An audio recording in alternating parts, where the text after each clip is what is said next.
ৰমেন তই চুলাই কবিয়াটো মাতচোন। ও চুলাই নিচা নধৰ কিয়? দোকানীয়ে যে পানী মিহলাই মনো ধৰিম কিয়? ও দোকানী পানী মিহলাও কিয়?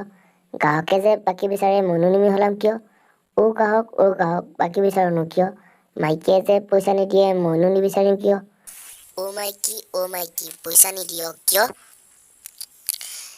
ৰাতি যেন চুলাই খাই কাজিয়া কৰ মইনো দিম কিয়? ও মতা কাজিয়া কৰ কিয়? চুলাই খালে যেন নিচা নধৰে মইনো নকৰিম কিয়? ৰমেন পাৰিছ। ভাল কথা। বাৰু ঠিক আছে, আপোনালোকে ছাবস্ক্ৰাইবটো কৰি যাব দেই। আমাৰ এইটো আৰ্টিষ্ট চেনেলটোৰ এটা পৰিয়াল হ'বলৈ চেনেলটো ছাবস্ক্ৰাইব কৰক, লগতে বেল আইকনটো দবাই দিয়ক, অল প্ৰেছ কৰক আৰু লগতে লাইক এটা ঠুকি দিয়ক।